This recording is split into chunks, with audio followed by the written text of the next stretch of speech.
रामपुर गांव में एक कारखाना था जो अचानक बंद होने के कारण गांव में खलबली फैल गई थी। क्या आप लोगों को पता चला कि वो कारखाना क्यों बंद हो गया है अचानक से? कारखाने की वजह से बहुत दिक्कत हो रही है। क्या हुआ है ऐसा कारखाने में जो ऐसे बंद हो गया? हाँ, देखो ना, ये कारखाना जब से बंद हुआ है तब से गांव में बिजली भी नहीं आ रही है। बहुत ही अजीब बात हो रही है। तुम लोगों ने कुछ सुना? वो जो सुधीर का घर था ना, हाँ, जिसमें पूरे परिवार की लाश मिली है। सारे करंट लगने से मारे गए हैं। बड़ा ही डरावना दृश्य है। मैं तुम लोगों को बुलाने आया हूँ। चलो चलो देखने। क्या मतलब है तुम्हारा कि करंट लगने से पूरे परिवार की मौत हो गई है? जाकर खुद देख लो।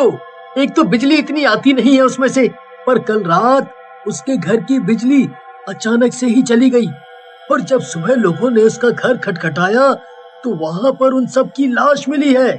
चलो चलो जाकर देखते हैं कि क्या हो रहा है।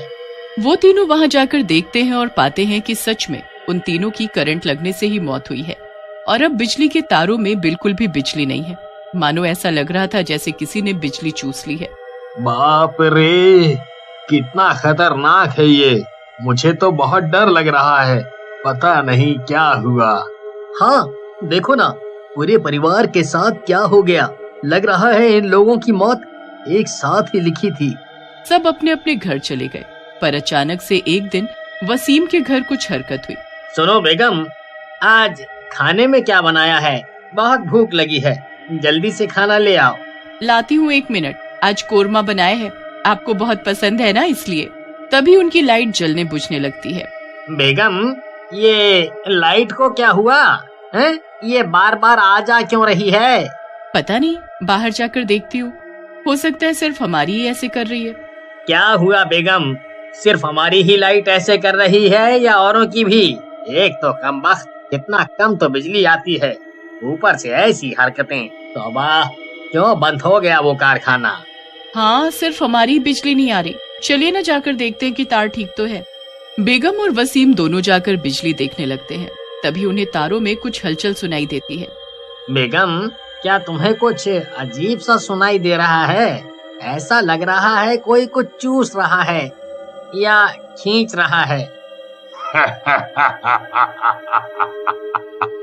बेवकूफ, तुम मुझे नहीं देख पाओगे, पर मैं सब कुछ साफ साफ देख पा रहा हूँ।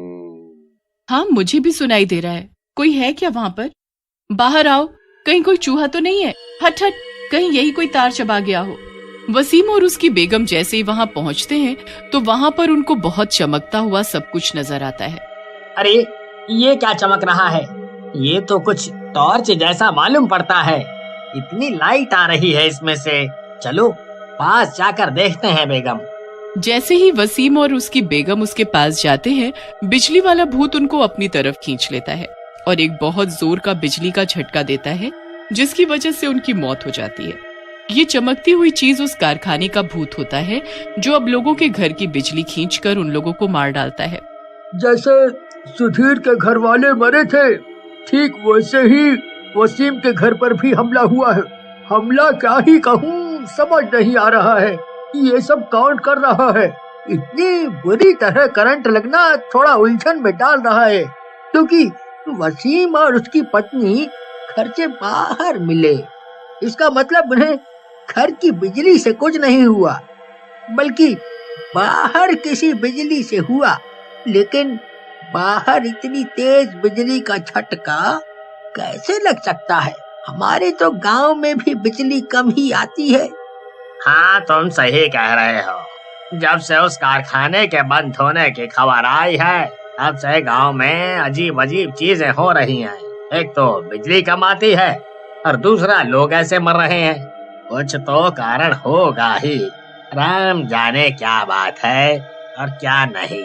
जैसे ही वसीम और उसकी बेगम उसके पास जाते हैं, बिजली वाला भूत उनको अपनी तरफ खींच लेता है और एक बहुत जोर का बिजली का झटका देता है, जिसकी वजह से उनकी मौत हो जाती है। ये चमकती हुई चीज उस कारखाने का भूत होता है जो अब लोगों के घर की बिजली खींचकर उन लोगों को मार डालता है। वसीम के मरने की खबर पूरे गांव में फैल जाती है और सबके अंदर एक खौफ पैदा हो जाता है, लेकिन किसी को उसका कारण पता नहीं होता। इस बात का और डर लोगों के अंदर समा जाता है। फिर से रात होती है और इस बार कुलदीप के घर की बिजली चली जाती है, लेकिन उनके घर पर मोहन भी बैठा होता है। अरे एक तो मर मर के बिजली आती है, ऊपर से रात को कट गई। अब कितनी गर्मी लगेगी, और मुझे घर भी जाना था। तू थोड़ी देर बैठ, मैं देख कर आता हूँ। कोई मोमबत्ती मिलती है तो उसको जला लेंगे थोड़ी देर के लिए, है क्या पता फिर बिजली आ जाए। कुलदीप जैसे ही उस रूम से उठकर दूसरे रूम में जाता है तो उसको बाहर से रोशनी दिखाई देती है। तो कुलदीप अपनी पत्नी को आवाज लगाता है, अरे सुनती हो, लगता है सिर्फ हमारी लाइट गई है, मोहन को घर जाना है। नजारा देख कर आता हूँ बाहर कि क्या गड़बड़ हुई है। रुकिए, मैं भी आपके साथ चलती हूँ। मैं मोमबत्ती दिखा दूंगी, आप देख लीजिएगा, कहीं कोई दिक्कत होगी तो ठीक कर दीजिएगा। एक साथ आप दोनों चीजें कैसे कर पाएंगे? मैं मोहन भाई साहब को बोल देती हूँ, वो यहीं बैठेंगे, तब तक हम दोनों बिजली ठीक करके आ जाएंगे। सुनिए मोहन भाई साहब, शायद हमारे घर की बिजली गई है, तो हम लोग उसको ठीक करके आते हैं, तो बिजली आ जाएगी। आप थोड़ी देर घर का ध्यान रखिए, हम आते हैं। अरे भाभी जी, मैं साथ में चला जाता हूँ कुलदीप के, मैं दिखा दूंगा उसको मोमबत्ती, आप घर पे रुको। कुलदीप की पत्नी मोहन की बात मानकर घर पर रुक जाती है और कुलदीप और मोहन बिजली ठीक करने चले जाते हैं। तार तो सारी ठीक है, तो फिर बिजली क्यों नहीं आ रही? और बाकी लोगों की तो आ रही है। शायद वोल्टेज कम होगा, चल थोड़ी देर में आ जाएगी। अरे ये क्या है, हर इतना क्यों चमक रहा है? वोल्टेज तो कम है फिर भी। मैं बिजली खींचने वाला भूत हूँ। अब तुम दोनों बाहर आए हो, मैं तुम्हें भी अपनी तरफ खींचकर मार डालूंगा। मोहन कुलदीप को भागने का इशारा करता है और दोनों भागने की कोशिश कर ही रहे होते हैं। तब तक बिजली का भूत उनको अपनी तरफ खींच लेता है और उनको करंट से मार डालता है। लेकिन इस बार उसको ऐसा करते हुए कुलदीप की बीवी देख लेती है। इसका मतलब यही है वो जो लोगों को मार रहा है। इसके करंट की वजह से लोग ऐसे बेदर्दी से लाश बने जा रहे हैं। वो चुपचाप रोते रोते अपने घर में छुपी रहती है और सुबह होने का इंतजार करती है। जैसे ही सुबह होती है, कुलदीप की पत्नी सबसे पहले गांव के मुखिया की तरफ जाती है और बोलती है, मुखिया जी, ये सब बिजली का काम नहीं बल्कि बिजली खींचने वाले भूत का काम है। न जाने वो कहां से आए हैं, लेकिन कल मैंने उसको कुलदीप और मोहन को मारते हुए देखा। वो बहुत खतरनाक है। कल रात उसने मेरे घर की बिजली काट दी, जिसकी वजह से मोहन और कुलदीप बाहर बिजली देखने गए तो वो भूत उनके सामने आ गया। उन लोगों ने भागने की कोशिश तो की, लेकिन उसने उनको अपनी तरफ खींच लिया, जिससे करंट लगने से उनकी मौत हो गई। शायद वो कारखाने वाला भूत होगा, जिसकी मौत कारखाने के बिजली खराब होने से हो गई थी। हाँ, उसी की वजह ही से तो कारखाना बंद हुआ था। शायद वही लोगों को ऐसी मौत देखकर खुश हो रहा है। अगर वो कोई बिजली वाला भूत है तो हम उसे कैसे रोक सकते हैं? हम उसका कुछ नहीं बिगाड़ सकते। क्यों नहीं कुछ बिगाड़ सकते?